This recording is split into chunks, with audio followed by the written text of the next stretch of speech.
안녕하십니까, 여러분. 오늘 밤도 찾아주셔서 감사합니다. 오늘 들려드릴 이야기는 조금 무섭고 조금 슬픈 이야기입니다. 이 이야기는 약 70년 전 어느 시골 마을에서 실제로 있었던 일이라고 전해집니다. 과연 진실일까요? 아니면 그저 소문일까요? 여러분께서 직접 판단해 주시기 바랍니다. 그럼 시작하겠습니다. 1950년대 후반, 전쟁이 끝나고 몇 년이 지난 어느 봄날이었습니다. 서울에 살던 김 선생 가족이 시골 마을로 이사를 왔습니다. 김 선생은 35살의 초등학교 교사였고, 아내 이씨 부인은 31살, 그리고 7살 된 딸 순이가 있었습니다. 여보, 이 집 참 좋네요. 마당도 넓고. 이씨 부인이 환한 얼굴로 말했습니다. 그래, 서울보다 공기도 맑고 조용하니 우리 순이 키우기에 딱 좋아. 김 선생도 만족스러운 표정이었습니다. 집은 마을 한가운데 있는 꽤 큰 한옥이었습니다. 기와집에 마당도 넓고 뒤편에는 작은 텃밭까지 있었지요. 다만 한 가지, 이 집은 3년 동안 비어 있었습니다. 이렇게 좋은 집이 왜 그렇게 오래 비어 있었을까요? 이씨 부인이 궁금해했습니다. 글쎄, 집주인 말로는 서울로 이사간 뒤로 세를 주지 않았다는데, 하지만 김 선생도 이상하다고 느꼈습니다. 이렇게 좋은 집을 3년이나 비워둔다는 게 좀 석연치 않았던 것입니다. 그날 밤, 짐을 다 정리하고 가족은 피곤에 지쳐 잠자리에 들었습니다. 엄마, 나 무서워. 순이가 엄마 품에 파고들었습니다. 왜? 무서운 게 뭐가 있니? 모르겠어. 그냥 이 집이 이상해. 아이고, 우리 순이. 새 집이라서 그래. 내일 아침이면 익숙해질 거야. 이씨 부인은 순이를 토닥이며 재웠습니다. 그리고 깊은 잠에 빠졌습니다. 그 소리, 밤 12시쯤이었을까요? 으앙, 으앙.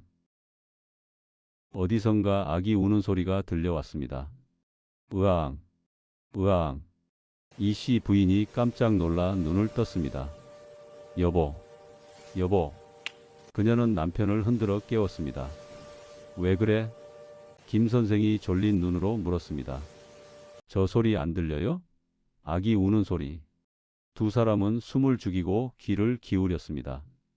으앙, 으앙. 분명히 들렸습니다. 마치 갓난아기가 배고파서 우는 것 같은 소리. 이웃집 아기인가 봐. 김 선생이 대수롭지 않게 말했습니다. 하지만 소리가 너무 가까운 것 같아요. 마치 우리 집 안에서 들리는 것 같아요. 에이, 무슨 소리야. 우리 집에 아기가 어딨어. 옆집이 가까워서 그런 거겠지. 그래도 이씨 부인은 불안했지만 남편이 그렇게 말하니 그러려니 했습니다. 하지만 그 울음소리는 한참 동안 계속되었습니다. 으앙, 으앙. 마치 아무도 돌봐주지 않아 계속 우는 아기 같았습니다. 이씨 부인은 잠을 이룰 수가 없었습니다. 다음 날 아침, 여보, 어젯밤에 정말 아기 우는 소리 들렸어요. 이씨 부인이 다시 말했습니다. 아, 그거? 나도 들었어. 옆집 아기였겠지. 옆집에 가서 물어봐야겠어요. 이씨 부인은 옆집으로 갔습니다. 안녕하세요. 어제 이사 온 사람입니다. 아, 네. 어서 오세요. 옆집 아주머니가 반갑게 맞아주었습니다. 그런데 혹시 댁에 아기 있으세요? 아기요? 아니요, 우리 집 아들은 벌써 중학생이에요. 그럼 이 근처에 갓난아기 있는 집이 있나요? 아니요, 이 근처엔 갓난아기 있는 집이 없는데요. 왜 그러세요? 아, 아니에요. 제가 착각한 것 같네요. 이씨 부인은 이상하다는 생각이 들었지만 괜히 이상한 사람으로 보일까봐 그냥 돌아왔습니다. 또 그 밤, 그날 밤, 또다시 그 소리가 들렸습니다. 으앙, 으앙. 이번에는 더 크고 더 절박하게 들렸습니다. 여보, 또 들려요. 이 씨 부인이 남편을 깨웠습니다. 김 선생도 이번에는 제대로 들었습니다. 으앙, 으앙, 이상한데? 정말 우리 집 안에서 들리는 것 같아. 그렇죠? 제가 어제 옆집에 물어봤는데 이 근처에 아기 있는 집이 없대요. 뭐, 그럼 이 소리는 대체? 두 사람은 서로를 바라보았습니다. 무언가 석연치 않았습니다. 소리가 어디서 나는지 찾아봐야겠어. 김 선생이 일어났습니다. 조심해요, 여보. 김 선생은 촛불을 들고 집안을 살펴보기 시작했습니다. 부엌을 살펴보고 마루를 살펴보고 광을 살펴보았습니다. 하지만 아무것도 없었습니다. 으앙, 으앙. 그런데 이상했습니다. 어디를 가도 소리가 똑같이 들렸습니다. 마치 소리가 사방에서 나는 것 같았습니다. 아니, 정확히 말하면 집 전체가 우는 것 같았습니다. 이상해. 분명히 들리는데 어디서 나는지 모르겠어. 김 선생은 포기하고 다시 방으로 돌아왔습니다. 그날 밤도 가족은 잠을 설쳤습니다. 3일째 되던 날, 순이의 행동이 이상해졌습니다. 순아, 밥 먹어야지. 엄마가 불러도 대답을 하지 않았습니다. 그저 마루에 앉아서 마당을 멍하니 바라보고만 있었습니다. 순아, 왜 그래? 어디 아파? 이 씨 부인이 걱정스럽게 물었습니다. 엄마, 순이가 작은 목소리로 말했습니다. 왜 우리 딸, 저기 마당에. 순이가 마당 한쪽을 가리켰습니다. 마당에 뭐가 있는데? 아기가 있어요. 이 씨 부인의 등골이 서늘해졌습니다. 아기? 무슨 아기? 작은 아기. 계속 울고 있어요. 이 씨 부인은 순이가 가리키는 곳을 보았습니다. 하지만 아무것도 없었습니다. 순아, 거기 아무것도 없어. 어? 지금은 없네. 아까는 분명히 있었는데. 순이는 고개를 갸웃거렸습니다. 이 씨 부인은 불안했습니다. 밤마다 들리는 아기 울음소리. 그리고 이제는 순이까지 아기를 본다고 하니. 설마 이 집에 뭔가 있는 건 아니겠지? 5일째 되던 날, 더 이상 참을 수 없었던 김 선생은 마을 이장님을 찾아갔습니다. 이장님, 실은 저희 집에서 이상한 일이 일어나고 있습니다. 무슨 일인데요? 김 선생은 지난 며칠간 있었던 일을 다 말했습니다.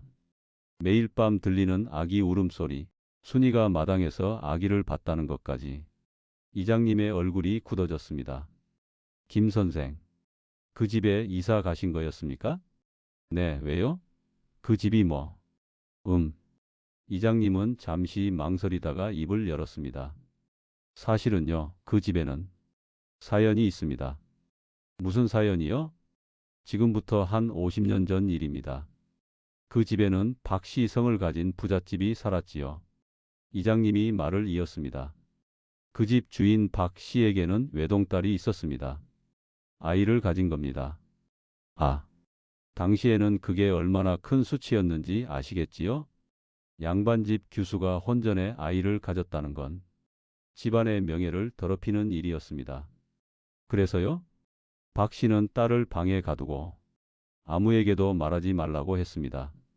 그리고 아이를 낳으면 바로 없애버리려고 했지요. 김 선생은 소름이 돋았습니다. 그해 겨울, 딸이 아이를 낳았습니다. 이장님의 목소리가 낮아졌습니다. 건강한 사내 아이였다고 합니다. 하지만 박 씨는 그 아기를 마루 밑에 파묻어 버렸습니다. 뭐라고요? 김 선생이 벌떡 일어났습니다. 살아있는 아기를요? 네. 이장님이 고개를 끄덕였습니다. 딸은 미쳐버렸고 얼마 후 스스로 목숨을 끊었습니다. 그리고 박 씨도 그 다음 해에 죽었지요. 그럼 그 아기가 네. 마루 밑에 묻혀서 죽은 아기의 원혼이 아직도 그 집에 남아 있는 겁니다. 그래서 그 집이 3년이나 비어 있었던 거군요. 네. 그 전에도 몇 가족이 들어왔다가 같은 일을 겪고 다들 도망가듯 나갔습니다. 김 선생은 머리가 어지러웠습니다. 그럼 어떻게 해야 하나요? 이장님이 잠시 생각하더니 말했습니다. 마을에 무당 할머니가 한 분 계십니다. 그분께 한번 부탁해 보시지요. 무당 할머니. 그날 저녁 마을의 무당 할머니가 김 선생네 집을 방문했습니다. 70이 넘은 할머니였지만 눈빛만은 형형했습니다. 이 집이군요. 할머니는 대문 앞에 서자마자 중얼거렸습니다. 기운이 좋지 않아요. 할머니는 집 안으로 들어와 여기저기를 살펴보았습니다. 마루를 밟아보고 벽을 만져보고 천장을 올려다보았습니다. 여기 마루 밑이 수상하네요. 할머니가 마루 한가운데를 가리켰습니다. 여기를 열어봐야 합니다. 김 선생은 마루판을 들어 올렸습니다. 그리고 마루 밑 흙이 한 곳만 유난히 움푹 패여 있었습니다. 마치 뭔가를 묻고 다시 덮은 것처럼. 저기 뭔가 묻혀 있어요. 할머니가 말했습니다. 그 아기가 묻힌 곳입니다. 김 선생은 조심스럽게 그 흙을 파기 시작했습니다. 30cm쯤 파내려 갔을까요? 무언가 하얀 것이 보였습니다. 그것은 작은 뼈였습니다.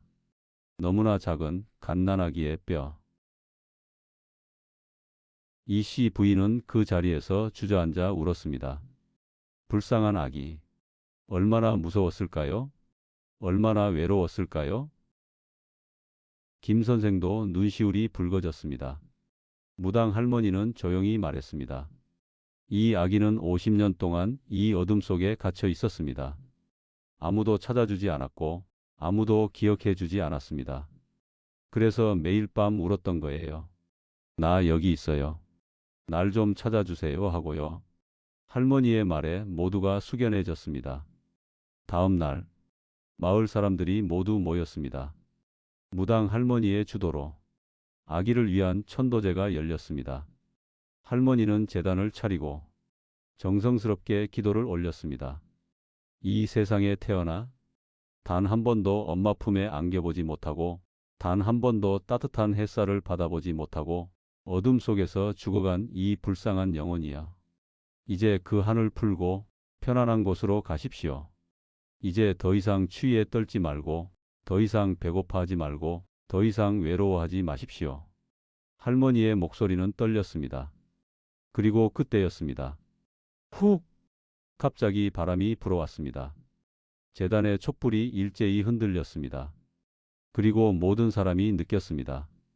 무언가가 이 집을 떠나가는 것을, 마치 오랫동안 갇혀있던 새가 마침내 자유를 얻어 날아가는 것 같았습니다. 천도제가 끝난 후 마을 사람들은 그 작은 뼈를 정성스럽게 모아서 작은 관에 넣었습니다. 그리고 마을 뒷산에 해가 잘 드는 곳에 작은 무덤을 만들어 주었습니다. 비석도 세워 주었습니다. 무명 영아지며 이름도 모르는 어린 아기의 무덤. 김 선생 가족과 마을 사람들은 그 작은 무덤 앞에서 절을 올렸습니다. 이제 편히 쉬거라. 다음 생에는 좋은 부모를 만나 행복하게 살거라. 사람들은 하나둘 눈물을 닦았습니다. 그날 밤 김 선생네 집은 조용했습니다. 아기 울음소리는 더 이상 들리지 않았습니다. 엄마, 순이가 말했습니다. 왜, 우리 딸? 오늘 꿈에 아기가 나왔어요. 응? 무슨 꿈? 아기가 웃으면서 손을 흔들었어요. 고마워하면서요. 이 씨 부인도 웃으며 순이를 안아주었습니다. 그래, 이제 그 아기도 편히 쉴 수 있겠구나. 그 후로 김 선생네 집에서는 다시는 이상한 일이 일어나지 않았습니다. 오히려 그 집은 마을에서 가장 평화로운 집이 되었습니다. 사람들은 말했습니다. 그 아기의 한이 풀리면서 집에 복이 들어온 거야. 실제로 김 선생네는 그 후로 좋은 일들이 많았습니다. 순이는 건강하게 자라서 훌륭한 사람이 되었고 김 선생은 교장 선생님까지 되었습니다. 그리고 매년 그 아기의 제삿날이 되면 김 선생네 가족은 빠짐없이 그 작은 무덤을 찾아가 제사를 지내주었습니다. 무덤 앞에는 항상 새 꽃이 놓여 있었고 향불이 피어올랐습니다. 마을 사람들도 그곳을 지날 때면 잠시 발걸음을 멈추고 손을 모아 기도를 했습니다. 부디 좋은 곳에 다시 태어나길. 여러분, 이 이야기는 여기서 끝입니다. 소름 끼치는 이야기였지만 동시에 슬픈 이야기였습니다. 세상에는 억울하게 죽어간 영혼들이 많습니다. 그들은 한을 품고 이승을 떠나지 못한 채 방황합니다. 하지만 누군가 그들을 기억해주고 위로해준다면 그들도 편히 쉴 수 있습니다. 이 이야기의 아기도 그랬습니다. 50년 동안 어둠 속에 갇혀 매일 밤 울부짖었지만 아무도 들어주지 않았습니다. 하지만 마침내 김 선생네 가족이 와서 그 아기를 찾아주고 제대로 된 장례를 치러주었습니다. 그제서야 그 작은 영혼은 평화를 찾을 수 있었습니다. 우리가 이 이야기에서 배울 수 있는 것은 무엇일까요? 첫째, 모든 생명은 소중합니다. 갓난아기라 해도, 아니 어쩌면 갓난아기이기에 더욱 그 생명은 존중받아야 합니다. 둘째, 지은 죄는 반드시 갚게 됩니다. 박 씨는 자신의 체면을 지키려고 죄 없는 아기를 죽였습니다. 그 결과 딸은 미쳐 죽었고 자신도 편히 죽지 못했습니다. 셋째, 원한을 풀어주는 것은 죽은 자를 위해서만이 아닙니다. 산 사람의 마음도 편안해집니다. 김 선생네 가족은 그 아기를 위로해 줌으로써 자신들도 평화를 얻었습니다. 마지막으로 우리는 기억해야 합니다. 이름 없이 죽어간 사람들을, 억울하게 떠난 영혼들을, 잊혀진 슬픔들을, 그들을 기억하는 것, 그것이 산자의 도리가 아닐까요? 여러분, 오늘 밤 이야기는 여기까지입니다. 혹시 이 이야기를 듣고 밤에 이상한 소리가 들린다면 너무 무서워하지 마십시오. 어쩌면 그것은 누군가의 도움을 청하는 소리일지도 모릅니다. 귀를 기울여 보십시오. 그리고 할 수 있다면 작은 위로라도 전해 주십시오. 죽은 자를 위한 기도 한 번, 향 한 자루, 꽃 한 송이면 됩니다. 그 작은 정성이 누군가의 한을 풀어줄 수 있습니다. 오늘도 함께 해주셔서 감사합니다. 여러분의 가정에 평화가 가득하기를 바랍니다. 다음 이야기에서 또 만나 뵙겠습니다. 안녕히 주무십시오.